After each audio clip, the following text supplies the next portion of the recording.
pas à lire tout l'usage du monde. Voilà. Il y a 400 pages là. Voilà. Mais j'espère que ça vous donnera envie de poursuivre. Et Nicolas Bouvier, donc je disais, grand écrivain, grand voyageur, photographe, de très belles photos, iconographe aussi, c'est-à-dire qu'il partait à la recherche, c'était un de ses métiers, à la recherche de photos, dessins, représentations, etc. Et c'était un fou de bibliothèque d'ailleurs, à travers le monde. Et il fournissait en photos pour des revues, etc. Enfin, il vendait quoi, ce travail-là aussi. Et donc là, dans ce voyage, il était accompagné, donc ils ont à peine 20 ans. Hein. Ils se connaissent depuis leur enfance, la pension au lycée, etc. Avec Thierry Vernet, lui, peintre, donc ce voyage auquel il pensait depuis longtemps. Et ils vont partir sur un voyage de 2 années, entre 1953 et 1954. Nicolas Bouvier terminant ce voyage tout seul, avec un épisode, je vous le dis aussi, puisque ça fait l'objet d'un livre, un épisode où il se retrouve tout seul à Ceylan, où il a failli ne pas en revenir, voilà, et dont il a tiré un livre complètement fou, un tout autre style, qui s'appelle Poisson-Scorpion. Voilà, je vous le dis comme ça. Et donc, tous les deux étaient musiciens aussi. Ils se baladaient avec leurs instruments et passionnés de musique, et ils enregistraient. Du coup, c'est vrai que le choix des quelques textes que je vais vous lire ont beaucoup trait à la musique. Et il n'y a pas que ça dans le texte, voilà. Mais ils ont fait aussi beaucoup de collectage. C'était hier, plage noire de la Caspienne. Sur des brindilles blanchies rejetées par la mer, sur de menus éclats de bambou, nous faisions cuire un tout petit poisson. Sa chair, rose, prenait une couleur de fumée. Douce pluie d'automne, cœur au chaud sous la laine. Au nord, un fabuleux champignon d'orage montait sur la Crimée et s'étendait jusqu'à la Chine. Ce midi-là, la vie était si égarante et bonne que tu lui as dit, ou plutôt murmuré, « Va-t'en me perdre où tu voudras ». Les vagues ont répondu, « Tu n'en reviendras pas ».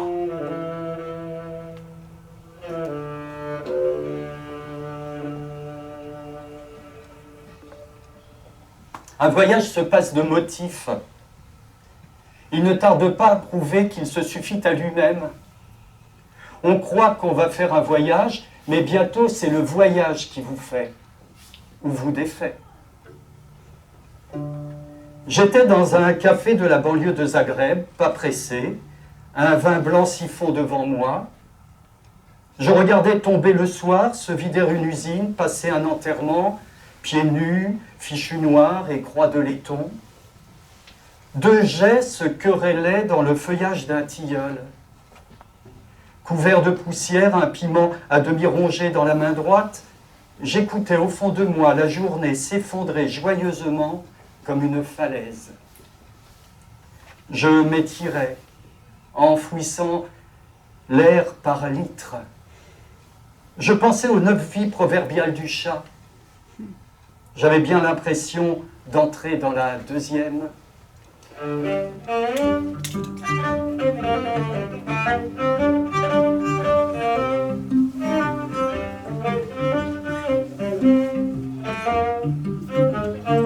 Belgrade. Minuit sonnait quand j'arrêtais la voiture devant le café Majestic.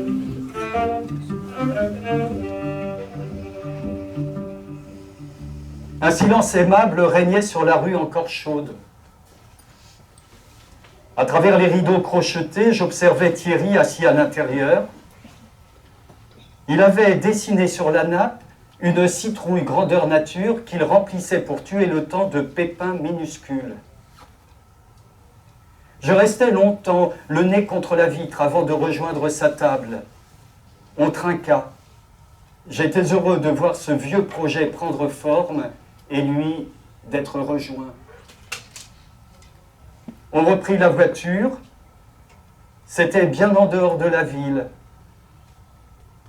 Après avoir franchi le pont de la Save, il fallait suivre 2 ornières qui longeaient les berges jusqu'à un lopin envahi de chardons où s'élevaient quelques pavillons délabrés. Au centre d'une pièce immense et nue, Thierry s'était installé en clochard méthodique sur une portion de plancher balayé à bonne distance des carreaux brisés.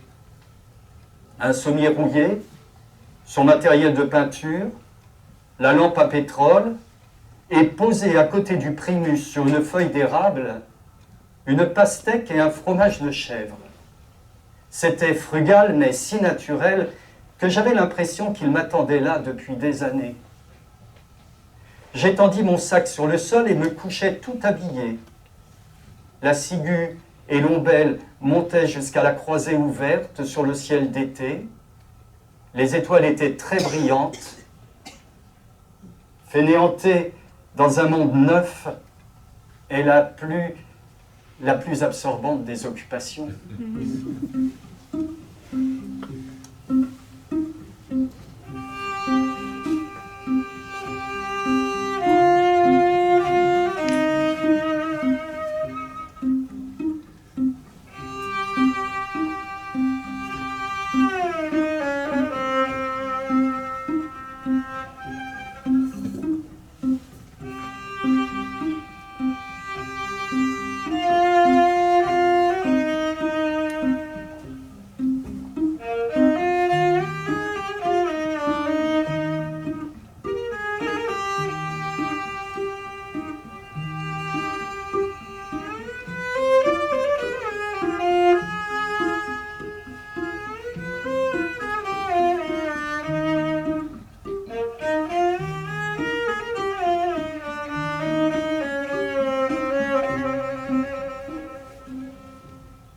À l'autre bout du terrain vague, une glacière flanquée d'un débit d'alcool servait de boîte postale et de rendez-vous à ceux qui vivaient ici entre ciel et broussailles, avec leurs poules et leurs chaudrons. On en emportait de lourds blocs terreux, d'une glace à gros grains et des sorbets au lait de chèvre dont le goût suri restait jusqu'au soir dans la bouche. Le bistrot n'avait que 2 tables autour desquelles les chiffonniers de la zone, des vieux qui, à force de flairer l'ordure ensemble, avaient pris l'air de furets grandis dans le même sac, s'installaient aux heures chaudes pour dormir ou trier leurs récoltes.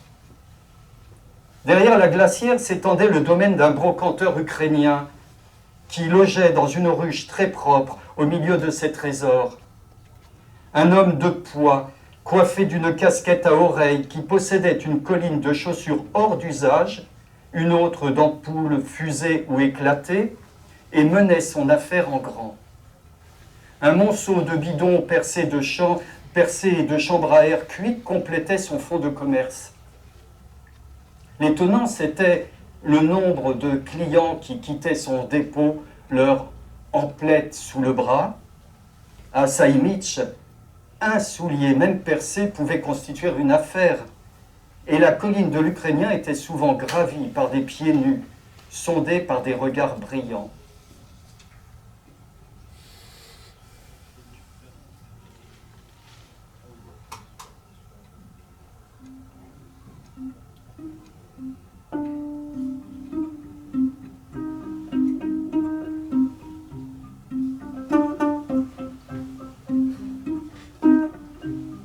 Thierry n'avait encore rien vendu.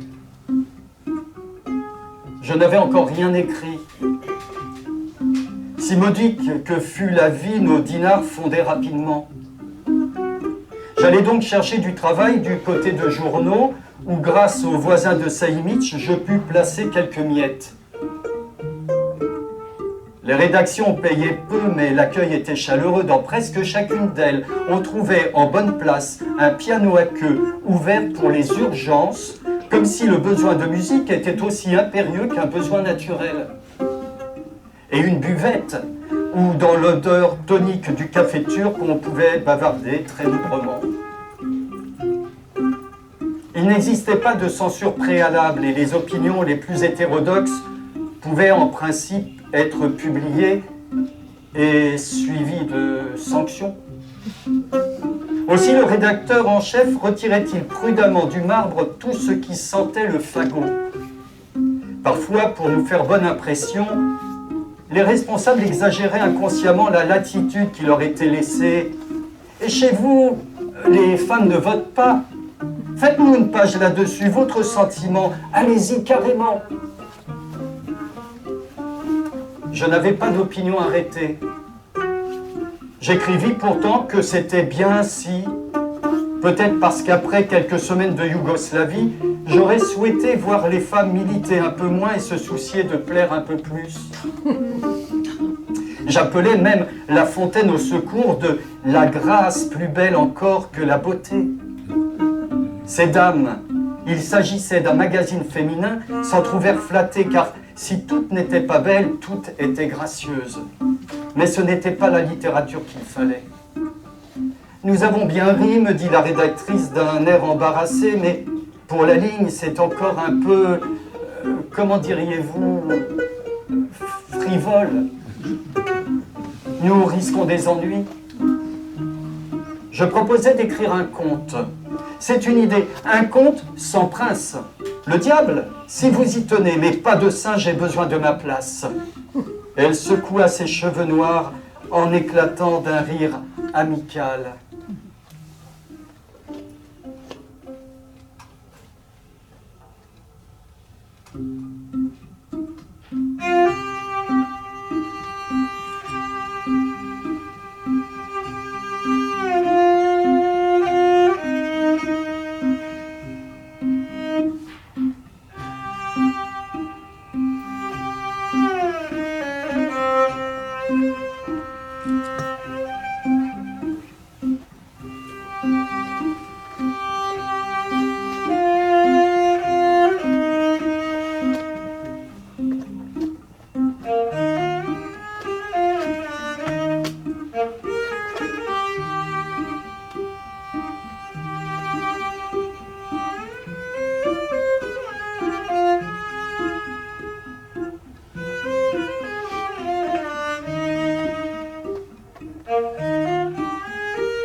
Belgrade est nourrie d'une magie rustique.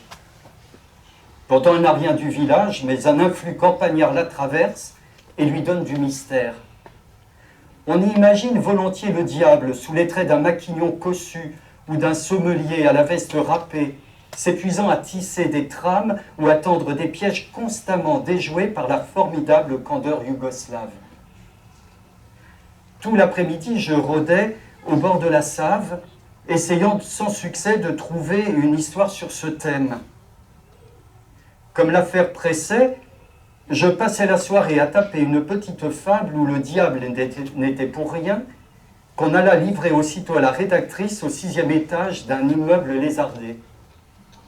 Bien qu'il fût tard, elle nous fit entrer. Je n'ai aucun souvenir de la conversation, mais ce qui me frappa surtout, c'est qu'elle portait des mules à talons et une superbe robe de chambre rouge. À Belgrade, ces choses-là tirent l'œil. Je lui en étais reconnaissant, parce que de tous les aspects de la pénurie, un des plus affligeants m'a toujours paru être celui qui enlaidit les femmes. Dans ce contexte, cette robe de chambre était une victoire. On la quitta avec une profusion de remerciements dont elle parut un peu surprise.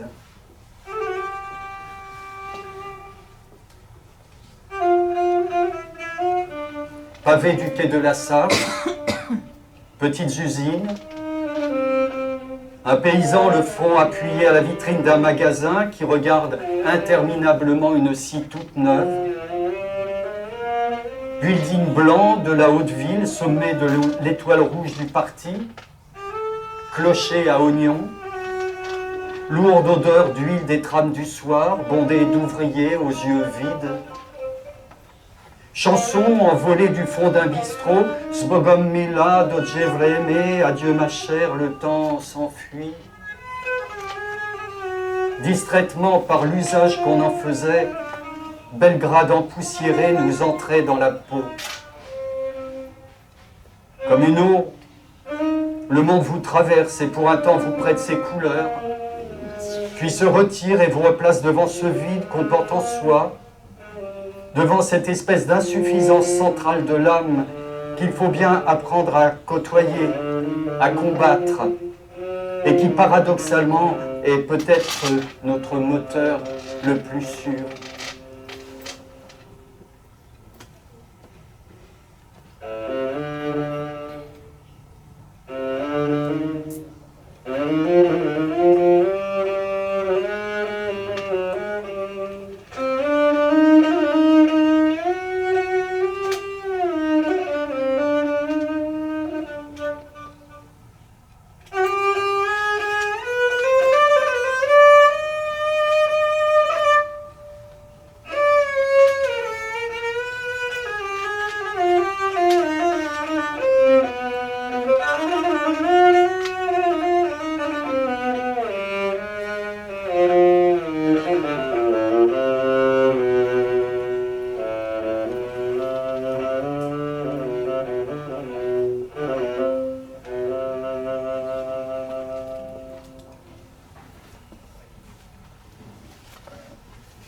Les chemins de Batchka appartiennent aux furets, aux meneuses d'oies, aux carrioles noyées de poussière.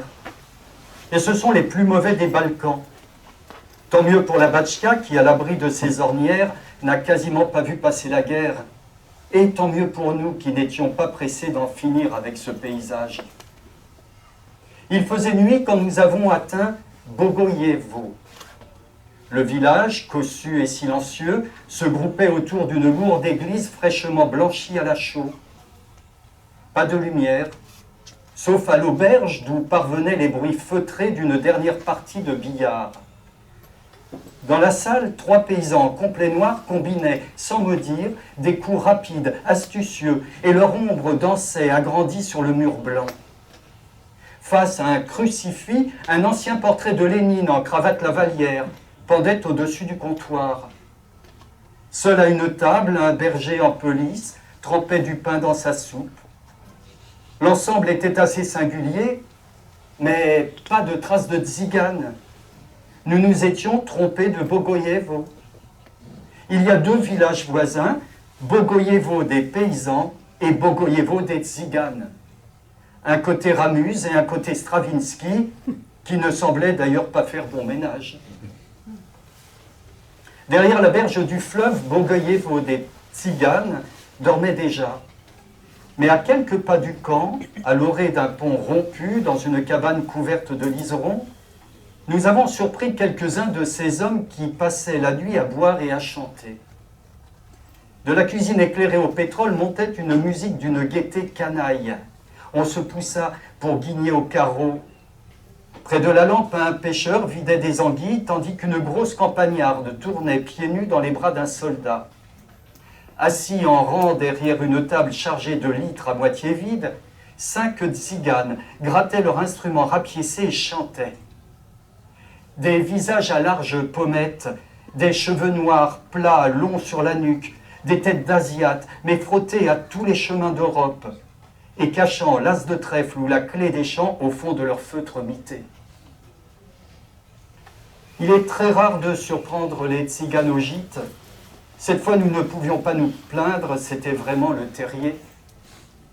Ce soir-là, dans leurs repères et sur leurs instruments bricolés, c'était justement leur musique qu'ils jouaient.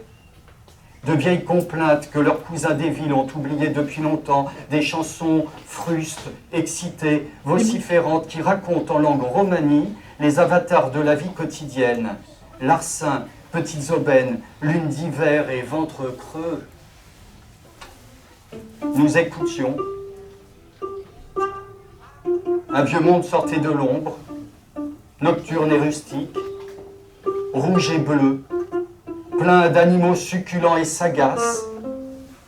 Monde de luzerne, de neige et de cabanes disjointes où le rabbin en cafetan, le tzigane en loque et le pop à barbe fourchue se soufflaient leurs histoires autour du samovar. Un monde dont il changeait l'éclairage avec désinvolture, passant sans crier gare d'une gaieté de truands à des coups d'archet déchirants. Toté, Loumé, Tsitsimi et pourtant tout le monde m'avait dit « épouse la fille du voisin ». La nouvelle mariée a-t-elle filé avec un autre? Était-elle moins vierge qu'on l'avait promis? Peu importait l'histoire, il leur plaisait tout d'un coup d'être tristes, et n'importe quel thème aurait fait l'affaire. Le temps de quelques cigarettes, ils allaient faire gémir leurs cordes pour le simple plaisir de se mettre à l'âme. De se mettre l'âme à l'envers.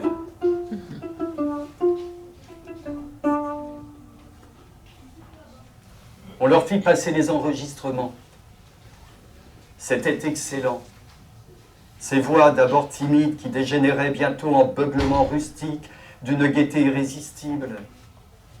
Ils écoutaient les yeux fermés de plaisir avec des sourires en lame de couteau. Le vieux lui-même commençait à s'épanouir au bout de la table.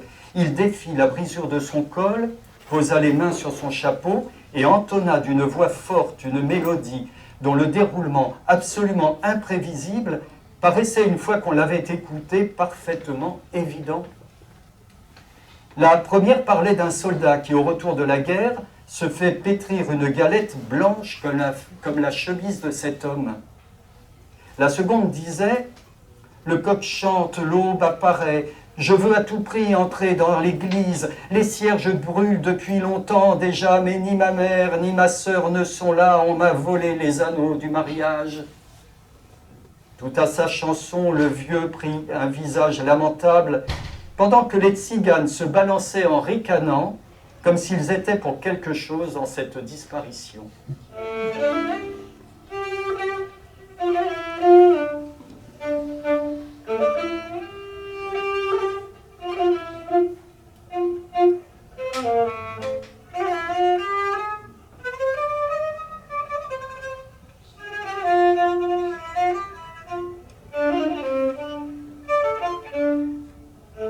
À Bogoyevo, des paysans.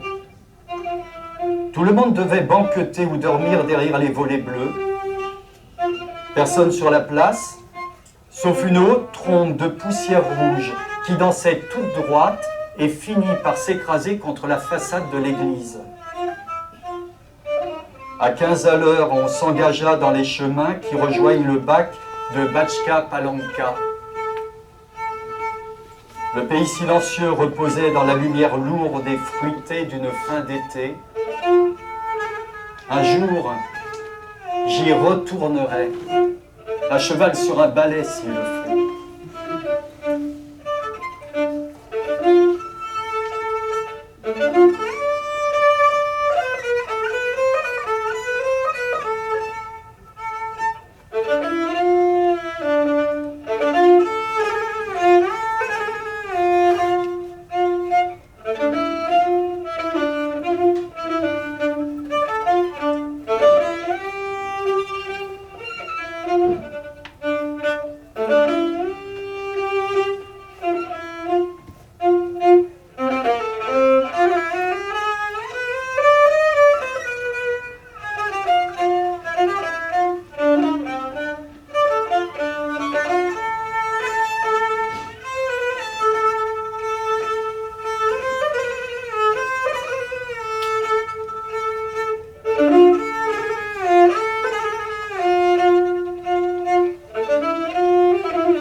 La route de Macédoine passe par Kragujevac en Choumadia, où notre ami Costa, l'accordéoniste, nous attendait chez ses parents. La Choumadia, c'est la cocagne de Serbie, une mer de collines plantées de maïs et de colza, du blé, des vergers où les prunes brûlantes tombent en couronne sur l'herbe sèche. Avec des cris de bienvenue, des mains jointes, des regards très bleus et quelques postillons, on nous fit entrer dans un appartement spacieux et délabré. Peluche, piano noir, un portrait de Pouchkine, une table formidablement servie et installée dans un rayon de soleil, une grand-mère cassée par l'âge qui nous broya la main dans une poigne de fer.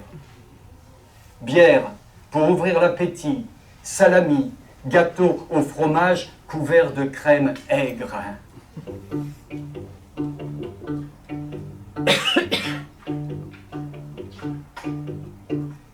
Près du dressoir où elle empilait les assiettes, la servante s'était mise à danser, gauchement d'abord, le haut du corps immobile, puis de plus en plus vite. Costa tournait lentement autour de la table, ses doigts carrés volaient sur les touches. La tête penchée, il écoutait son clavier comme on écoute une source. Lorsqu'il cessait de marcher, seul son pied gauche marquait la mesure. Le visage placide semblait à peine concerné par le rythme. C'est cette retenue qui fait les vrais danseurs.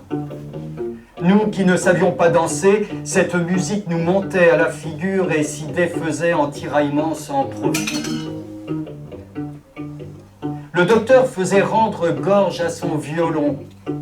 L'archer emmenait les cordes sur 2 bons centimètres, pendant qu'il soupirait, transpirait, se gonflait de musique comme un champignon sous l'averse. Jusqu'à la grand-mère, pourtant complètement percluse, qui repliait un bras derrière sa nuque, étendait l'autre la position des danseurs, et dodelinait en mesure, souriant de toutes ses gencives. Côtelettes panées, rissoles à la viande, vin blanc. À 4 heures, nous étions encore à table. Le docteur, qui avait posé son violon, chantait à tue-tête et versait à boire avec transport. C'était un de ces hommes d'une cordialité tonitruante qui s'étourdissent de leur propre bruit et finissent par faire de bonnes dupes. Quant à la mère, qui effectivement n'y voyait presque plus, elle nous touchait le visage du bout des doigts pour s'assurer que nous étions bien là et riait comme si elle allait s'envoler. À croire que c'était elle l'invitée. Pendant les pauses, j'entendais au bout du corridor l'eau goûter dans la baignoire remplie de flacons et de pastèques à rafraîchir. En allant pisser, je fis le compte, 1 semaine de salaire au moins.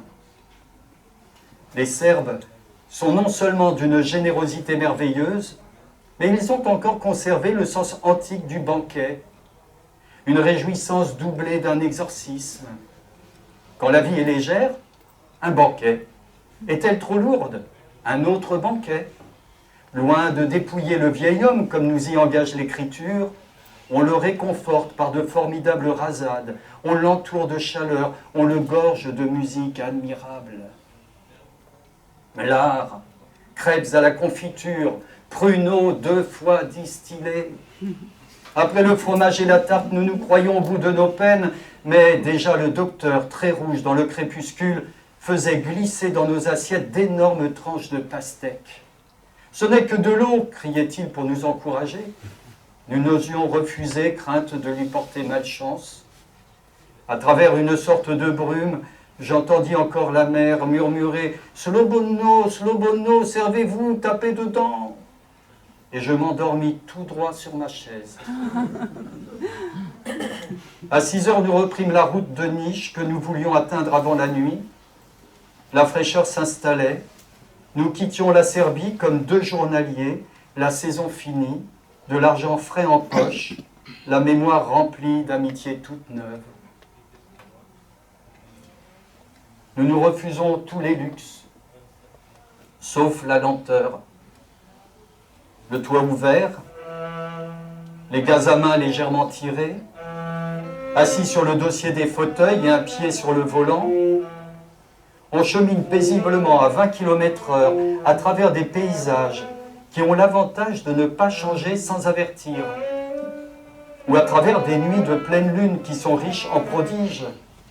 lucioles, cantonniers en babouche, maudites balles de village sous 3 peupliers, calme rivière dont le passeur n'est pas encore lavé, n'est pas encore levé,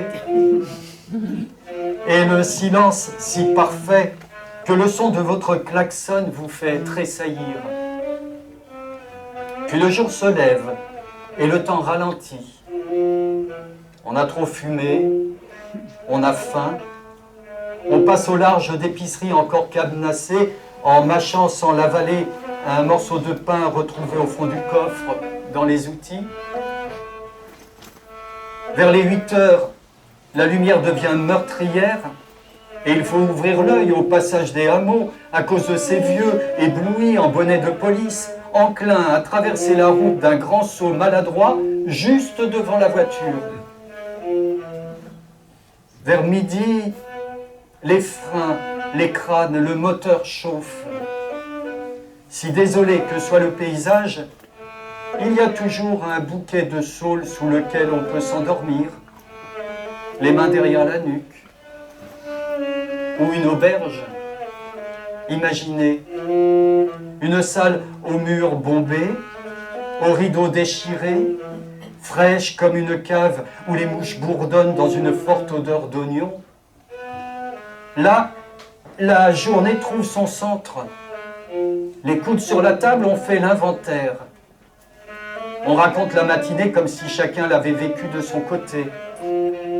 L'humeur du jour qui était répartie sur des hectares de campagne se concentre dans les premières gorgées de vin, dans la nappe de papier qu'on crayonne, dans les mots qu'on prononce.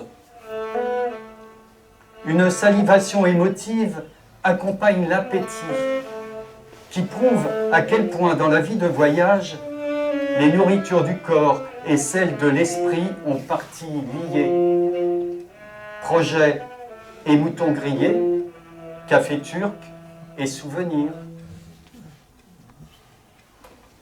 À mon retour, il s'est trouvé beaucoup de gens qui n'étaient pas partis pour me dire qu'avec un peu de fantaisie et de concentration, ils voyageaient tout aussi bien sans lever le cul de leur chaise. Je les crois volontiers, ce sont des forts, pas moi. J'ai trop besoin de cet appoint concret qu'est le déplacement dans l'espace. Heureusement d'ailleurs que le monde s'étend pour les faibles et les supporte. Et quand le monde, comme certains soirs sur la route de Macédoine, c'est la lune à main gauche, les flots argentés de la Morava à main droite, et la perspective d'aller chercher derrière l'horizon un village où vivre les 3 prochaines semaines, je suis bien aise de ne pouvoir m'en passer.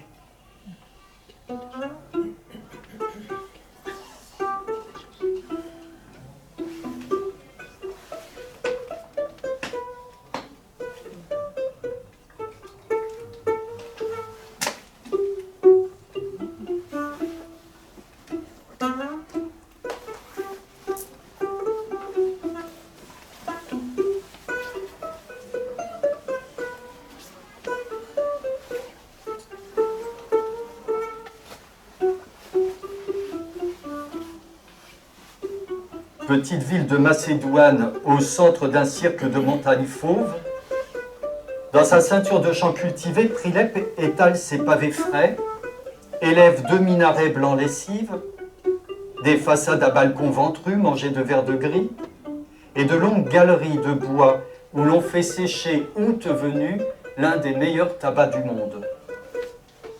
Sur la grande place, entre les pots blancs et or de la pharmacie et le bureau de tabac, un milicien somnole l'arme au pied devant le magasin Liberté.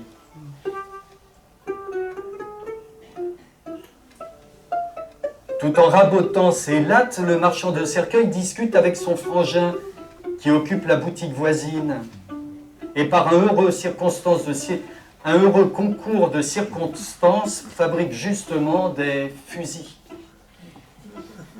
La mort n'entre pour rien dans leur conversation, tout émaillée d'éclats de rire et de ces mots qu'à force de voir dans les pissoirs en toutes lettres ou en pictogrammes, on finit quand même par connaître. Quant au cercueil, Ce sont de simples clayonnages de litons couverts de contreplaqué ou même de papier fort, superbement décorés, orange, noir et bleu, avec de grandes coulées d'or et des croix tréflées à la peinture d'argent. C'est un toc somptueux qu'un enfant crèverait d'un coup de pied. Mais ici où les arbres sont rares, à quoi bon d'emporter du bon bois sous la terre? À force de travailler pour la mort, le menuisier finit par lui ressembler. À l'heure de la sieste, il dort, étendu sur une planche, supporté par 2 chevalets, le menton levé, ses grosses pattes jointes sur l'estomac. À peine le voit-on respirer, les mouches elles-mêmes s'y trompent. La planche est étroite. S'il bougeait, il tomberait. S'il tombait, il mourrait. Les jours de fête, il expose sa marchandise sur la rue, tout comme le fleuriste ou le pâtissier, dans tous les prix et pour tous les âges. L'étalage est un peu macabre, mais aucun dans la ville n'a de plus belles couleurs. Parfois, une paysanne, noire vêtue, s'y arrête, marchande vivement, et s'en va d'un pas décidé, un petit cercueil sous le bras. La nuit, aux prises avec les puces, j'étais dévoré. En ville, j'en voyais partout. L'épicier se penchait pour tailler du fromage. Une puce sortait de sa chemise, passait sur la mâchoire sans qu'il bronche, redescendait par la pomme d'Adam et disparaissait sous la flanelle. Si je la perdais de vue un instant, je n'avais plus qu'à me résigner. Elle était pour moi. À l'autre bout de la chambre, Thierry, les mains sous la nuque, faisait des nuits de 10 heures sans une piqûre. À midi, un oignon, un poivron, pain bis et fromage de chèvre, un verre de vin blanc et une tasse de café turc, amer et onctueux. Le soir, les brochettes de mouton et le petit luxe du coup de pruneau sous les sorbiers. Et les excellentes cigarettes locales. Pour la soif, mieux vaut recourir aux pastèques qu'on choisit en les faisant craquer contre l'oreille. L'eau, il faut s'en méfier. Les prix des pois ne font d'ailleurs pas grand cas de la leur. Ils lui trouvent un goût pauvre et commun. Je n'ai rien remarqué, mais qui dans nos climats se soucie du goût de l'eau? Il y a autre chose auquel il faut prendre garde. Les fruits meurtris, visités par les mouches.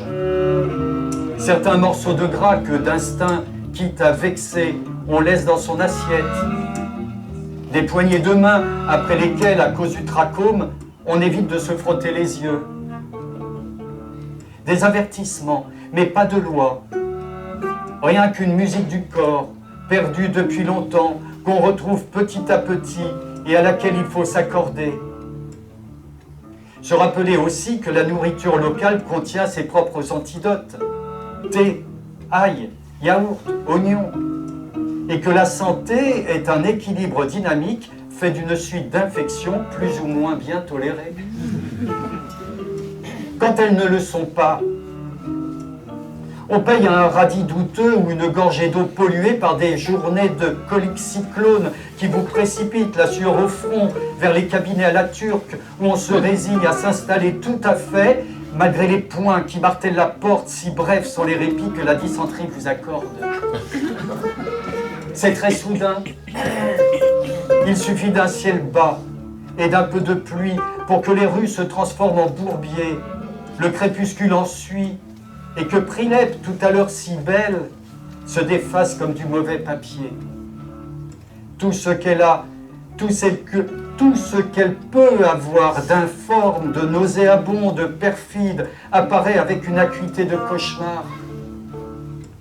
Le flanc blessé des ânes, les yeux fiévreux et les vestons rapiécés, les mâchoires carriées, et ses voix aigres et prudentes, modelées par 5 siècles d'occupation et de complot. Jusqu'aux tripes mauves de la boucherie qui ont l'air d'appeler au secours comme si la viande pouvait mourir 2 fois.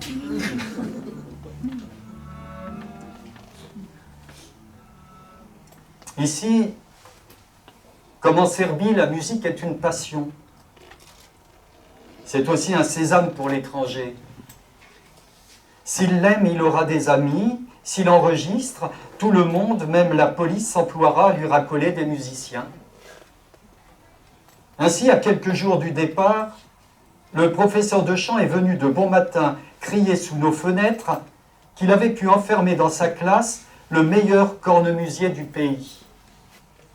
Nous lui avons emboîté le pas, un peu gênés tout de même, nous n'en demandions pas tant, mais la prise avait l'air de taille.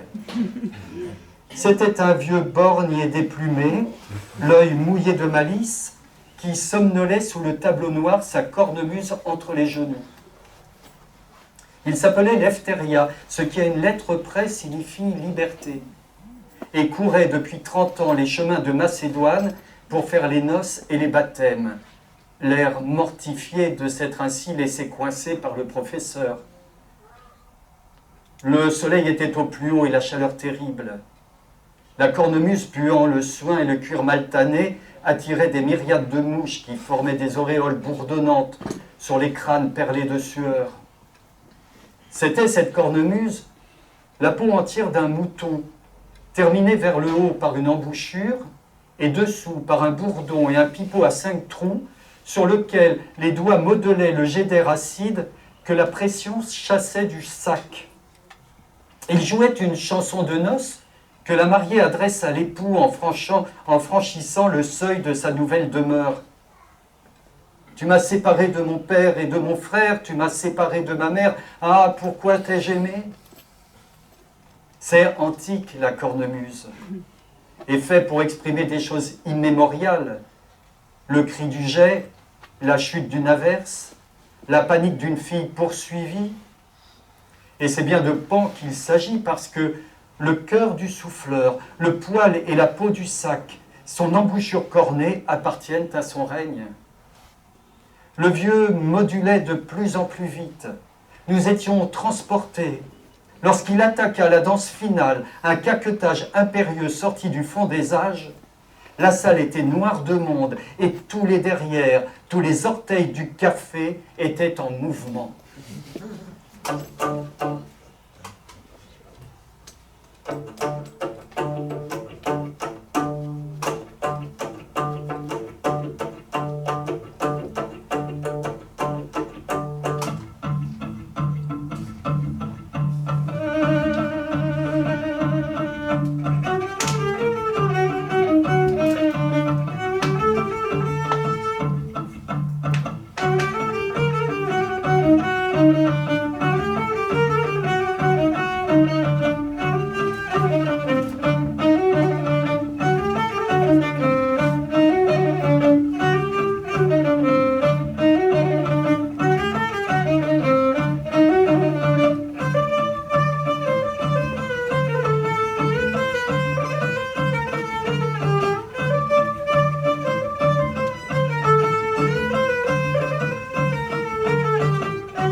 Un matin, sans savoir pourquoi, nous emboîtâmes le pas à une pouliche qu'un paysan venait d'aller laver à la rivière.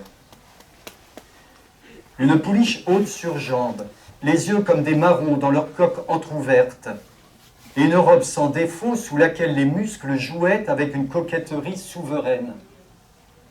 Dans la rue, les boutiquiers se retournaient sur elle. Les pieds au frais, dans la poussière, nous l'avons suivie en silence, comme deux vieux marcheurs éperdus, le cœur entre les dents. Nous nous étions littéralement rincé l'œil, parce que l'œil a besoin de ces choses intactes et neuves qu'on trouve seulement dans la nature. Les pouces gonflés du tabac, l'oreille soyeuse des ânes, la carapace des jeunes tortues. Ici, la nature se renouvelle avec tant de force que l'homme à côté paraît sans âge. Les visages durcissent et s'altèrent tout de suite comme des coins enfoncés au cœur de la bataille, tannés, cicatrisés, labourés par la barbe, la variole, la fatigue ou le souci. Les plus tranchants, les plus beaux, même ceux des gosses, sont comme si une armée de bottes avait passé dessus. Jamais on ne voit comme chez nous de ces visages lisses, ruminants, inexistants à force de santé sur lesquels tout reste à inscrire. Seuls les vieux ont de la fraîcheur, une fraîcheur au second degré conquise sur la vie. Dans les jardinets qui ceinturent la ville, on tombe ainsi au point du jour sur des musulmans aux barbes soignées, assis sur une couverture entre les haricots, qui hument en silence l'odeur de la terre et savourent la lumière naissante avec ce talent pour les moments bien clos de recueillement et de bonheur que l'islam et la campagne développent si sûrement. Lorsqu'ils vous aperçoivent, ils vous hèlent, vous font asseoir, tirent un canif de leur culotte et vous préparent une de ces tranches de pastèque qui impriment de la bouche aux oreilles une marque rose et poisseuse. C'est ainsi que nous avons rencontré le mollah de la mosquée, qui sait quelques mots d'allemand. Il nous roule des cigarettes, puis se présente courtoisement en désignant le minaret. Et nous, peintres et journalistes, Ganz wie Sie wollen, tout à fait comme il vous plaira, rétorque poliment le mollah, auquel ces deux professions ne disent pourtant rien qui vaille. Puis il reprend sa méditation. Un autre matin que j'étais accroupi dans le jardin municipal, en train de photographier la mosquée, un œil fermé, l'autre sur le viseur, quelque chose de chaud, de rugueux, sentant les tables, se pousse contre ma tête. J'ai pensé à un âne, il y en a beaucoup ici, et familier, qui vous fourre le museau sous l'aisselle.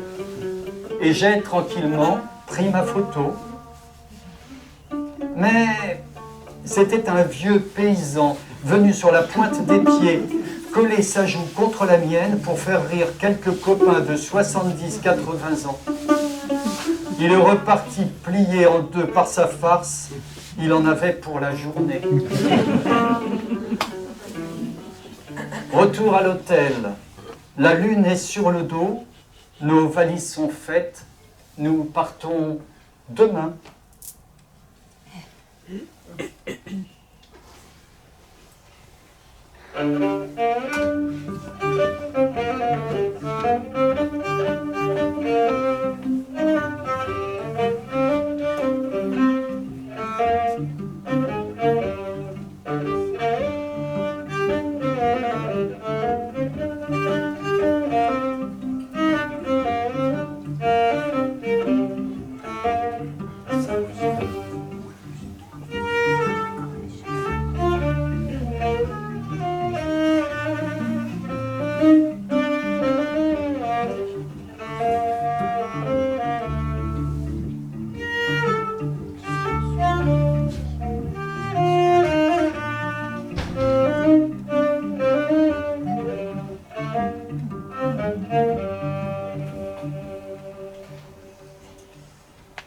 Lorsqu'on quitte la Yougoslavie pour la Grèce, le bleu, la couleur des Balkans, vous suit.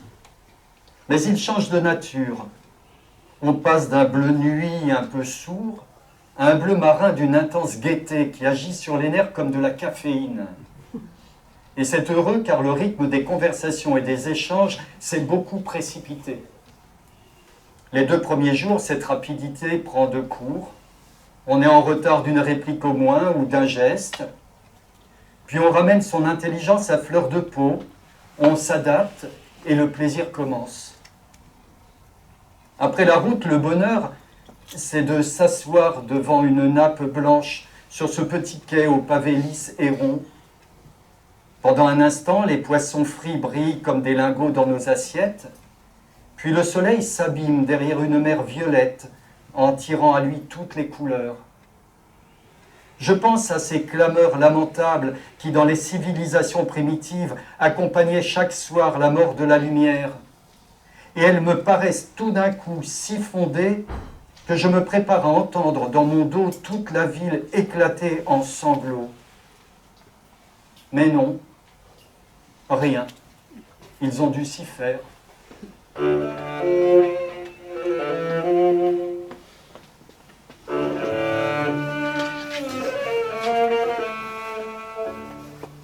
Le matin même de l'arrivée à Constantinople, nous avions passé la voiture sur la rive d'Asie et nous rôdions dans les ruelles de Moda en quête d'un logis qui nous fasse signe, quand une voix faible mais impérieuse qui nous interpellait en français nous fit retourner. C'était une grosse femme aux cheveux de neige qui portait une lourde broche d'améthyste sur un deuil élégant.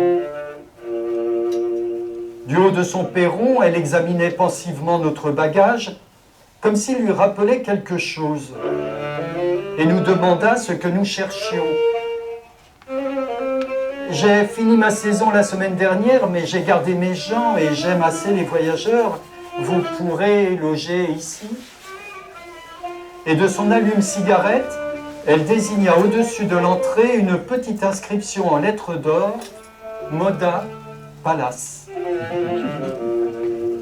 La chambre, qui donnait sur un jardin flétri, avait une odeur légère d'encaustique et de moisie distinguée.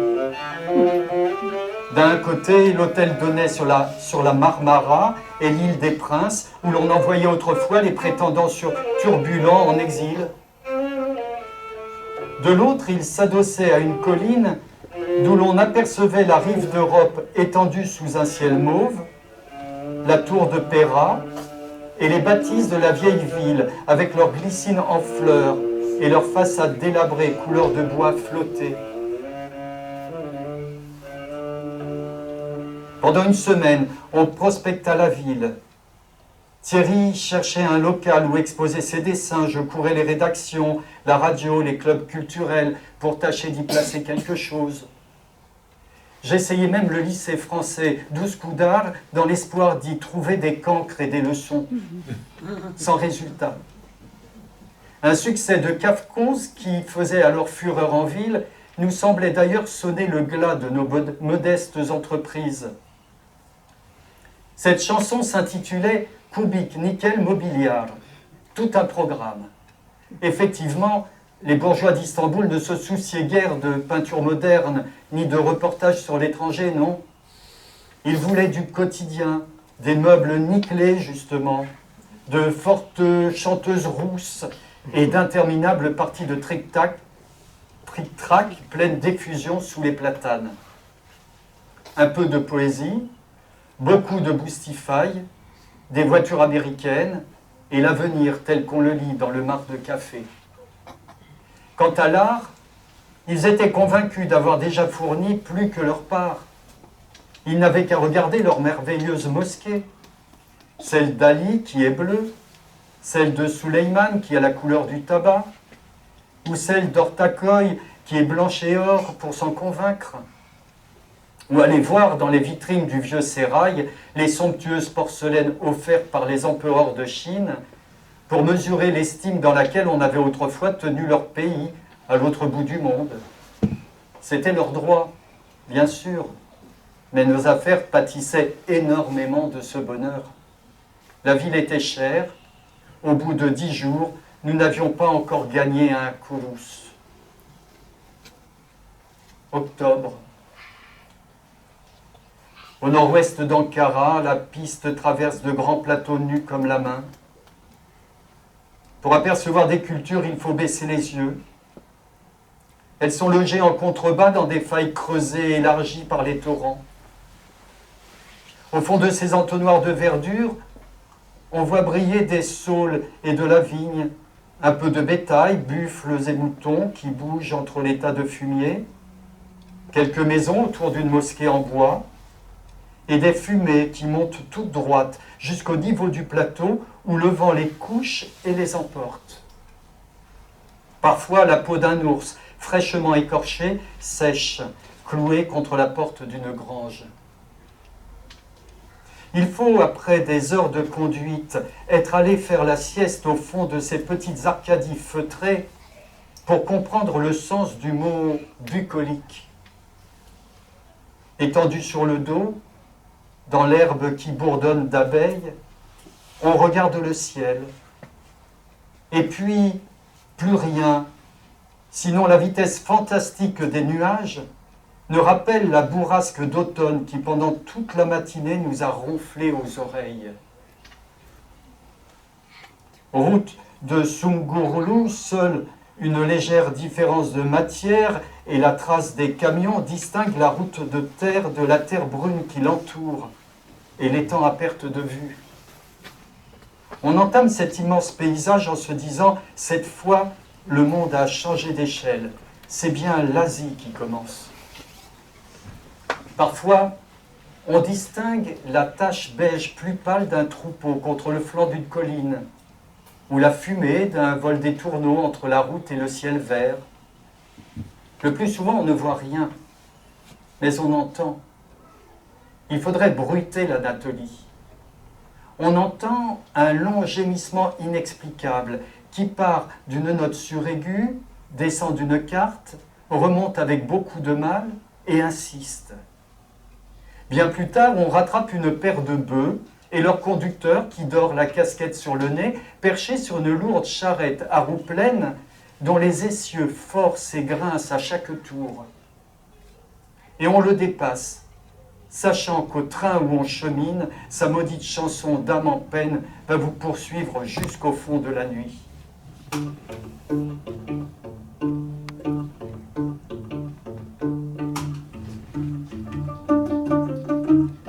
6 heures, Sungurlu. Le jour n'est pas levé que les paysans sont déjà attablés à l'auberge, devant un verre de thé posé sur une soucoupe d'émail bleu. Bruit confus de pas et de voix dans la boue. De lourds molosses impressives ont reniflé d'une table à l'autre. Lorsque la lumière augmente légèrement, ce sont d'abord les pointes de leurs colliers et les plateaux de cuivre qui se mettent à briller de façon indépendante, alors que la terre, les hardes et les visages sont encore obscurs. Puis la glaise et la boue s'allument de 1000 feux, et le soleil d'automne se lève sur les 6 horizons qui nous séparent encore de la mer. Tous les chemins autour de la ville sont tapissés de feuilles de saule que les attelages écrasent en silence et qui sentent bon. Ces grandes terres, ces odeurs remuantes, le sentiment d'avoir encore devant soi ses meilleures années multiplient le plaisir de vivre, comme le fait l'amour. 12e heure de conduite. À 9 h du soir, le seul restaurant encore ouvert à Mersifon est le club des pilotes militaires. Nappe blanche, laurier en pot, garçon en livrée rouge. Ce soir, nous nous accordons un peu de luxe. Nous conduisons depuis 5 h du matin et il faudra rouler cette nuit pour gagner la neige de vitesse. dîner et vider chacun une grande chope de vin à demi remplie de glaçons terreux, en regardant une douzaine de pilotes danser entre eux au son d'un piano désaccordé. Ceux qui ont vu l'accordéon et la guitare dépasser de notre bagage nous demandent poliment de leur jouer quelque chose, valse et java. Les militaires se déhanchent, tendrement enlacés. 13 à 20e heure de conduite. Vers minuit, nous repartons nourris et reposés. Le toit est ouvert sur un ciel criblé d'étoiles. Nous franchissons 2 cols bruns en bavardant calmement. Puis une de mes questions reste sans réponse et je m'assure que Thierry s'est endormi. Jusqu'à l'aube, je conduis lentement, tout feu éteint pour ménager la batterie. Dans le dernier col, la route de terre est glissante et les rampes trop fortes pour le moteur. Je secoue Thierry qui saute et pousse tout en dormant. Au bas de la descente, une dernière rampe très brusque nous oblige à répéter cette manœuvre qui laisse Thierry loin en arrière. J'arrête la voiture et vais, titubant de fatigue, pisser interminablement contre des saules dont les branches me caressent les oreilles. Au sommet, nous avons eu la neige, mais ici c'est encore l'automne. L'aube est humide et douce. Une lueur citron borde le ciel au-dessus de la mer Noire. Des vapeurs bougent entre les arbres qui s'égouttent. Couché dans l'herbe brillante, je me félicite d'être au monde. De quoi, au fait? À ce point de fatigue, l'optimisme n'a plus besoin de raison. Un quart d'heure plus tard, Thierry sort de la nuit, arrive à ma hauteur et me dépasse à grandes enjambées, dormant debout. Route d'Ordoux, 20e heure de conduite. C'est mon tour de dormir. Dormir dans la voiture, dormir, rêver sa vie. Le rêve changeant de cours et de couleur à chaque chaos, menant rapidement l'histoire à son terme lorsqu'un cassis plus profond vous ébranle, ou un changement soudain dans le régime du moteur, ou enfin le silence qui déferle quand le conducteur a coupé le contact pour se reposer lui aussi. On presse sa tête meurtrie contre la vitre. On voit dans la brume de l'aube un talus, des bosquets, un gué ou une bergère en babouche, un rameau de noisetier à la main, fait passer un troupeau de buffles dont l'haleine chaude, sentant fort, vous réveille cette fois tout à fait. La bergère approche prudemment sa tête de la vitre, prête à s'enfuir. Elle a 12 ou 13 ans, un fichu rouge sur la tête et une pièce d'argent suspendue au cou. Ces 2 morts mal rasés l'intriguent énormément. Col d'Ordoux. Ce n'est pourtant qu'un seul centimètre sur notre carte entre les villages de Fatsa et Babali, et 500 mètres au plus de dénivellation, mais dès les premières rampes, il fallut sauter et pousser. La piste étroite et grasse grimpait tout droit à travers un maquis de noisetiers et de sorbiers.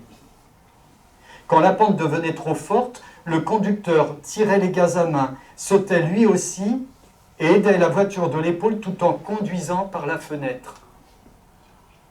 Quand le moteur calait tout de même, il fallait aussitôt plonger sur le frein à main ou placer une pierre sous les roues arrière pour éviter que la voiture, lourdement chargée, ne brise un pignon de vitesse en reculant. Il n'y avait alors plus d'autre recours que de siffler et d'appeler jusqu'à ce qu'un ou 2 paysans arrivent la houe sur l'épaule. Lorsqu'ils comprenaient qu'il s'agissait de pousser, ils s'illuminaient tout de suite, faisaient 2 trous dans la route pour caler leurs pieds, empoignaient la voiture et nous projetaient littéralement dans la pente. Ils n'acceptaient pas d'argent, c'est pousser qui les intéressait. Mais on ne trouve pas de paysans partout, et le plus dur, on le fit nous-mêmes, 6 heures pour 22 kilomètres.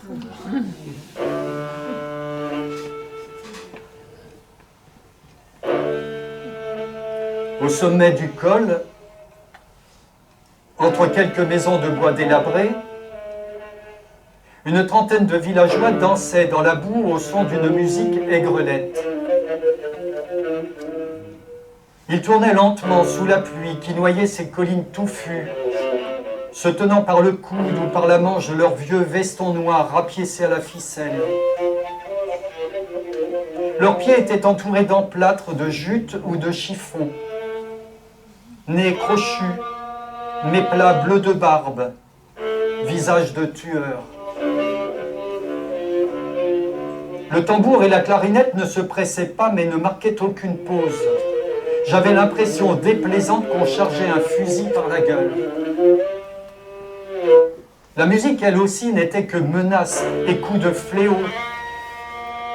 Quand nous tentions d'approcher pour mieux voir les instruments, une houle d'épaules et d'échines tendues nous repoussait vers l'extérieur. Personne n'avait répondu à nos saluts. On nous ignorait complètement.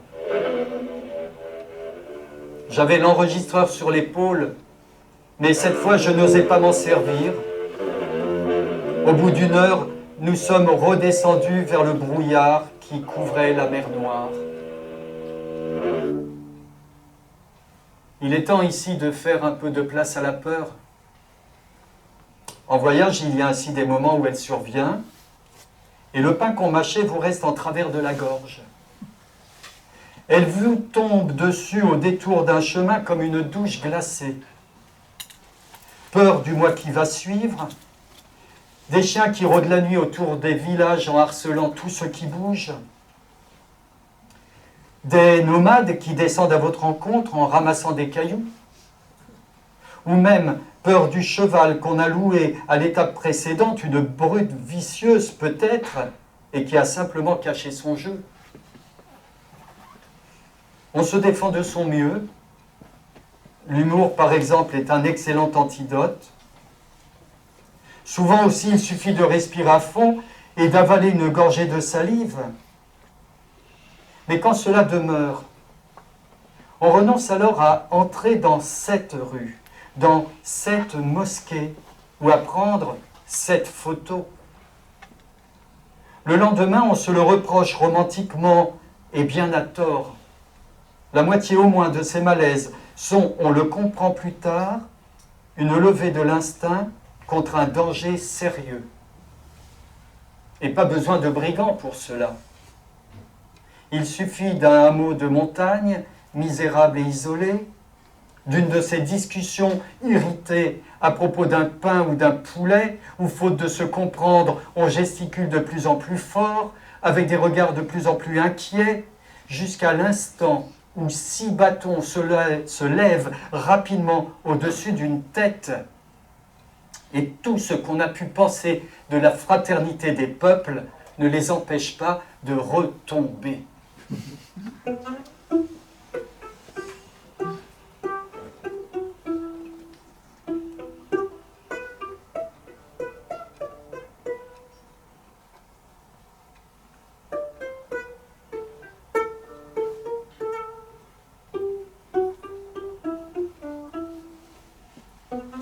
La vie nomade est une chose surprenante. On fait 1500 km en 2 semaines, toute l'Anatolie en coup de vent. Un soir, on atteint une ville déjà obscure, où de minces balcons à colonnes et quelques dindons frileux vous font signe. On y boit avec 2 soldats, un maître d'école, un médecin apatride qui vous parle allemand. On bâille, on s'étire, on s'endort.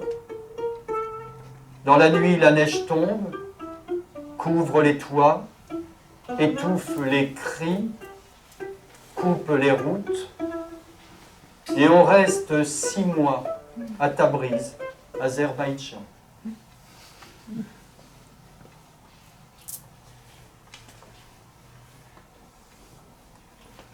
Avril. il faisait un peu moins froid. Une de mes élèves s'était mise à penser, les autres pensaient sans doute aussi, mais jugeaient plus avisés de n'en rien laisser paraître. Et c'est la lecture d'Adrienne Mesurat, ce trouble, ce quotidien sournois, cette vie qui se consume, enfouie sous la province, où elle croyait, je ne sais comment, retrouver sa propre histoire, qu'il avait ainsi mise en branle. Elle y pensait même la nuit. De fil en aiguille, elle s'était mise à penser sur n'importe quoi, vertigineusement, sans savoir comment s'arrêter. C'était l'hémorragie, la panique. Il lui fallait sans cesse de nouveaux livres et des leçons supplémentaires et des réponses à ces questions. Si même une Française pouvait être aussi malheureuse, si ma barbe était existentialiste ou ce que c'était que l'absurde, deux mots qu'elle avait trouvés dans une revue de Téhéran. La barbe servait uniquement à me vieillir un peu, car la moyenne de ma petite classe était dans la quarantaine. Mais l'absurde, je restais interdit. Pourtant, en Suisse, nous sommes plutôt bons pions, mais comment expliquer ce qu'on ne ressent pas? Et surtout dans une ville qui déborde à ce point les catégories. Pas d'absurde ici, mais partout, la vie poussant derrière les choses comme un obscur léviathan, poussant les cris hors des poitrines, les mouches vers la plaie, poussant hors de terre les millions d'anémones et de tulipes sauvages qui, dans quelques semaines, coloreraient les collines d'une beauté éphémère. Et vous prenant constamment à partie. Impossible ici d'être étranger au monde, pourtant parfois on aurait bien voulu. L'hiver vous rugit à la gueule, le printemps vous trempe le cœur, l'été vous bombarde d'étoiles filantes, l'automne vibre dans la harpe tendue des peupliers, et personne ici que sa musique ne touche. Les visages brillent, la poussière vole, le sang coule, le soleil fait son miel dans la sombre ruche du bazar, et la rumeur de la ville, tissue de connivences secrètes, vous galvanise ou vous détruit. Mais on ne peut pas s'y soustraire, et dans cette fatalité repose une sorte de bonheur.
Nicolas Beck.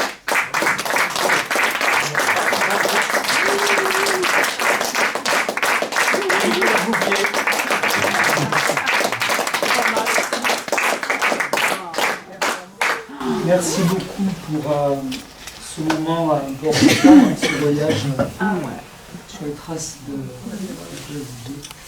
J'avoue que ça m'a beaucoup touché, je ne sais pas vous, j'ai magnifique. Le dialogue instrument fonctionne juste une petite parenthèse, n'oubliez pas que vous êtes dans une médiathèque, nous avons un texte évidemment intégral de Nicolas Bouvier à disposition à la médiathèque, peut-être est-il prêté là actuellement.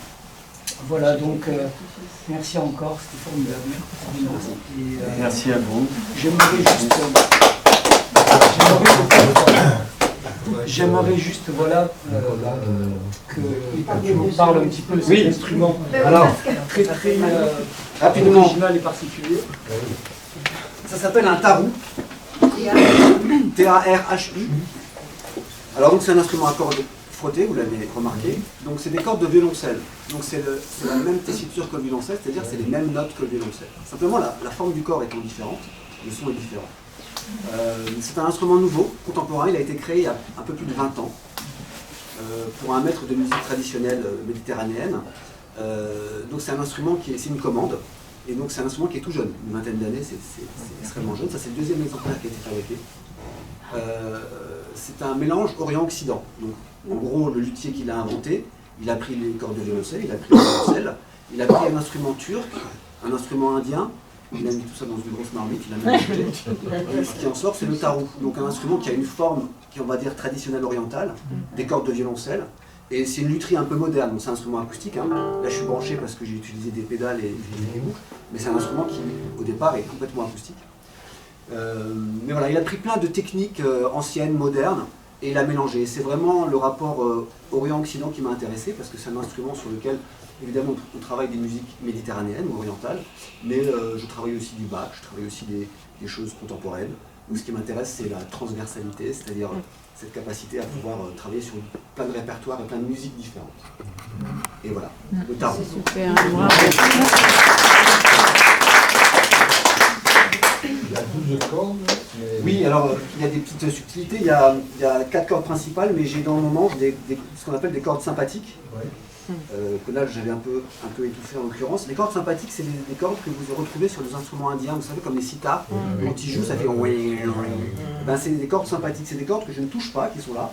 Et pourquoi on dit que c'est des cordes sympathiques? C'est parce que c'est un phénomène physique très simple, c'est que quand je joue une note ici, la corde qui va être accordée pareil, si je joue un Ré là, et puis il y a un Ré accordé en dessous, et ben comme c'est la même fréquence acoustique, elle va se mettre à vibrer par sympathie, à vibrer tout seul. Et ça donne un son un peu augmenté en fait. C'est comme si je jouais dans une église. Ça résonne.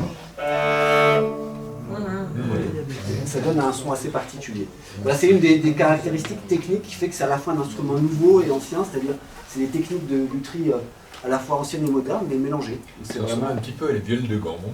Oui, c'est un instrument cousin de tout ce qui est violoncelle, viol. Et la matière c'est du bois.